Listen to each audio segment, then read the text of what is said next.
නමෝ බුද්ධාය. අපි මේ ඉන්නේ අන්සා නගරයේ. ඉතින් ඉදිරියේ දෙන සොල්ලාල් නිවාඩුවේදී පවත්වන පුණ්‍යවන්ත පින්කමක් ගැන මතක් කරන්න තමයි අපි මේ විදියට සූදානම් වෙන්නේ. ඉතින් අපි ඉපදිච්ච දවසේ ඉඳලා අපේ කන් වලට නොයෙකුත් දේවල් අහනවා. මේ කොයි දේත් අතර මේ ලෝකේ කන් වලින් අහන දේවල් අතර අග්‍රයි ශ්‍රේෂ්ඨයි කියලා යමක් ඇද්ද? ඒ තමයි කල්ප අසංඛ්‍යයකට දුර්ලභ ඒ තථාගත අරහත් සම්මා සම්බුදුරජාණන් වහන්සේ නමකගේ බණපදයක් අහන එක තමයි මේ ලෝකේ අග්‍රතම ශ්‍රේෂ්ඨ යමක් අපි අහන දේවල් අතර තියෙනවා නම්. ඉතින් අපි කවුරුත් මේ කොරියාවේ ගොඩාක් වෙහෙස මහන්සිලා වැඩ කරනවා. ඉතින් ඒ විදිහට වැඩ කරන්නේ අපේම ආදරණීයන්ගෙන්, ගෙදර දොරේ අම්මලා තාත්තලාගෙන්, දුවදරුවන්ගෙන් වෙන් වෙලා තමයි අපි මෙහි වැඩ කරන්නේ. ඉතින් මෙහි වැඩ කරනකොට අපිට තියෙන මේ කායික පීඩාව වගේම අපිට තියෙන මානසික පීඩාවත් නොරහසක්.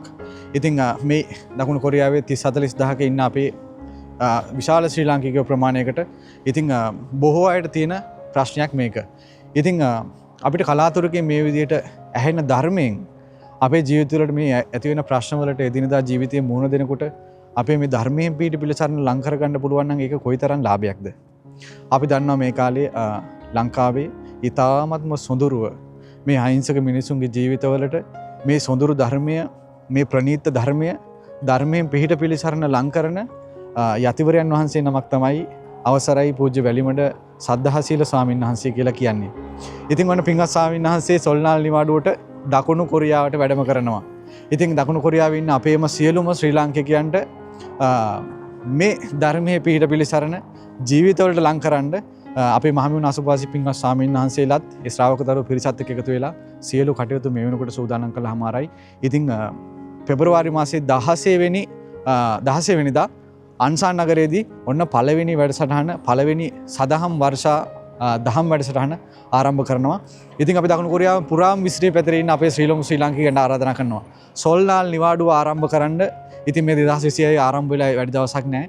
ඉතින් 2026 සාර්ථක වෙන්න ඉදිරියේදී ඔයාලගේ ජීවිත සාර්ථක කරගන්න ධර්මයේ කොහොමද අපේ ජීවිතවලට ලං කරගන්න, සමීප කරගන්න කියලා ඔයාලට පුළුවන් එදාට ඇවිල්ලා පින්වත් ස්වාමීන් වහන්සේගෙන් සොඳුරු බණපද ඉතාමත්ම මිහිරට අහන්න. ඉතින් ඒක නිසා ආරාධනාව කරනවා. ඉතින් පෙබරවාරි 16 වෙනිදා දහවල් 1 ඉඳලා තමයි මේ වැඩසටහන ආරම්භ වෙන්නේ. ඉතින් කවුරුත් දන්නවා අන්සාන් අපි මේ පෝස්ට් එකත් එක්කම ඒ নেভিගේෂන්ස් ෆෝන් නම්බර්ස් අපි සඳහන් කරන්නම්. ඉතින් වැඩි විස්තර දැනගන්න ඒ දුරකථන අංක වලට කතා කරොත් ඔයාලට පුළුවන් වැඩි විස්තර දැනගන්න. ඉතින් පෙබරවාරි 16 වෙනිදා ඔයාලට මේ පේන හාන්යන් තිහක්කෝ කියන මේ හාන්යන් යුනිවර්සිටි එකේ තමයි වැඩසටහන පවත්වන්නේ. මේ දවස්වල අපි කවුරුත් දන්නවා කොරියාවේ අධික සීතල කාලේ. ඉතින් ඔයාලට සීතලෙන් පීඩාවක් නොවෙන්නට ඔයාලට සුව පහසුව වාඩි වෙලා ඉතින් සුව පහසුව ඔයාලට ධර්මය අහන්න අපි සියලු කටයුතු මේ වෙනකොට සූදානම් කරලා තියෙන්නේ. ඉතින් ඔයාලා දන්න හිත මිත්‍රාදීන් මේ පෝස්ට් එක පුළුවන් තරම් ෂෙයා කරලා උදව් කරන්න. කවුරු හරි කෙනෙක් ඔයාලා මේ ෂෙයා කරන පෝස්ට් එක දැකලා ඇවිල්ලා බණපදයක් අහලා ජීවිතේ වෙනස් කරගත්තොත් ඔයාලටත් ඒ පිනේ කොටස්කරුවෙක් වෙන්න පුළුවන්. අහිංසක අම්මා තාත්තා කෙනෙකුට දරුවෙක් රැකලා දෙනවා වෙන්න පුළුවන්. අහිංසක බිරිඳ දුව දරුවෙකුට තාත්තා කෙනෙක් රැකලා දෙනවා වෙන්න පුළුවන්. අහිංසක මේ ස්වාමියෙකුට බිරිඳක් රැකලා දෙනවා වෙන්න පුළුවන්.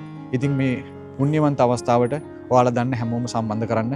ඉතින් ඒ ආරාධනාව කරන ගමන් එහෙනම් දවස් අමතක කරන්න එපා. පෙබරවාරි 16 වෙනිදා දහවල් 1 ඉඳලා දවස වෙන් කරලා තියාගන්න. අන්සාන් නගරයේදී নেভিගේෂන් ෆෝන් නම්බර්ස් මේ පෝස්ට් එකත් එක්කම දාන්න. හැම දිනාටම මෙත් සිතින් ගෞරවයෙන් යුතුව ආරාධනා කරනවා.